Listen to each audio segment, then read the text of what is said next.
Hey everybody, at the movies with Phil. Tonight, got a wonderful movie for you. You know, when people think of movies, they think of the magic of Hollywood. And they think of California and Los Angeles and all of the glitz of what Hollywood is all about. But believe it or not, and you probably know this already, some of the great films that we know don't come out of Hollywood. There is a strong local tradition that thrives in various communities out there at various times, not always the same places at the same times, but not everything comes out of Hollywood, not everything comes out of New York for that matter. We got a film tonight that comes out of the Kansas tradition, Lawrence, Kansas. The film is 1962's Carnival of Souls, directed by Herc Harvey. Now, Herc Harvey, okay, kind of an interesting guy. As a lot of great filmmakers who work in the tradition of our genre, the horror film, yeah, you make a lot of money out of that, but not necessarily is that going to be your main job. And you think about it, there are a lot of filmmakers who do things on the side. Herc Harvey was one of those guys. He worked for a corporation called Centron, and he was an industrial educational filmmaker. Made a lot of movies for them, made lots of films for the Centron Corporation, which was based in Lawrence, Kansas. And he took a little vacation and decided that he was going to shoot a feature-length film. 1962 was that year, and basically, much as we do on here in some ways, is work with the people that you got. He took a lot of the Centron film folks and took them with him and made this movie. Some great folks appear in here that you would see if you went to the credits, for instance, and I kind of went through some of the credits of some of these industrial films. You'll see these names pop up over and over again. Francis Feast, Sidney Berger, Art Ellison, and our fella here, Herc Harvey, made just this movie as far as the only venue of a large, feature-length film.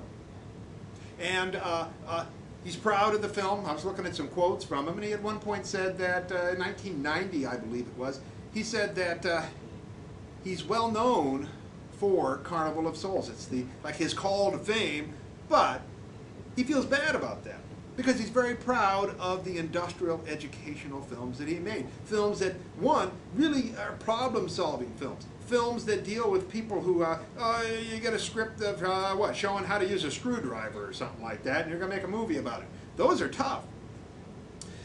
Thinking about other filmmakers who also grew out of local traditions and did a lot of, educational type of films.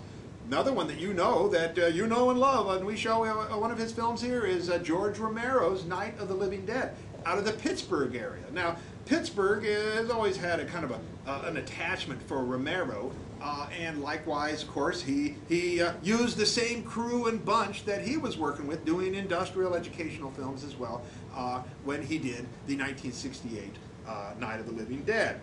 We also think, I think anyway, of Stan Brakhage out of the Colorado area making educational films while he's working on his avant-garde works. So there's a great tradition of that. Oh, I was thinking of also of Herschel Gordon Lewis out of the Florida tradition.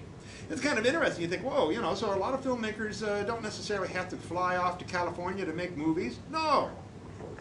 There are film production outfits right around here in Iowa, making films. Obviously, some of them you see on television, some of them are PSAs and things like that. But the whole thing is that they're filmmakers making a living and doing what they love, making films. Now, this film, if I had a chance, to make a film, say this is the only film that I'd ever have a chance to make, and the rest of my output would be all industrial educational stuff, how to use a toothbrush properly, stuff like that.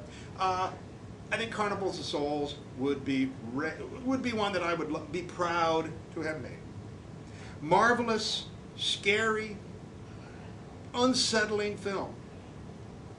Don't want to go much into the plot. We've done an intro on this before, but a woman who, an organist who gets a job and starts seeing weird things. very unclear about what it is that she is seeing. Is she seeing dead people, or what are these visions that she has? And really, I can't say too much more about it. Herc Harvey really did a beautiful job on it. He wrote it with a guy named John Clifford, who was another guy who also worked a lot in the Centron Corporation. Kind of interesting. Herc Harvey, working at a Centron, the labs that they worked with later became part of the film department of the University of Kansas, okay, in Lawrence, Kansas. And as a matter of fact, Herc Harvey taught film at the University of Kansas. So really kind of a remarkable thing. I really wanted to get across that Robert Altman local tradition. I'm hoping that maybe out in our viewing area there are a lot of budding filmmakers out there who, you got to make a living, you got to put some food on the table and things like that. You might be making that how to tie your shoes type of movie, you know, but at the same time, you're dreaming of something else. You want to make another film that will put a mark out there. How to use a toothpick, probably not going to be up there something that people are going to remember. However, you know, when I was a little kid, we got fed those kind of movies in school all the time. Set up the projector, watching these things, you know, how the atom works and things like that. You know, those kind of seeped into my mind. Those became a part of my consciousness as much as Carnival of Souls. Maybe more so, because they become sort of the brain worms that sort of work in the background. You ever have a song get stuck in your head and it just keeps going and going and going and you can't get rid of it? Well, in some ways, these films that we grew up with are films that maybe will stick with us for life. So if you're out there making that, you know, how not to parallel park, be proud of yourself. But if you have it in you to do a Carnival of Souls, go at it. Well, let's roll this movie.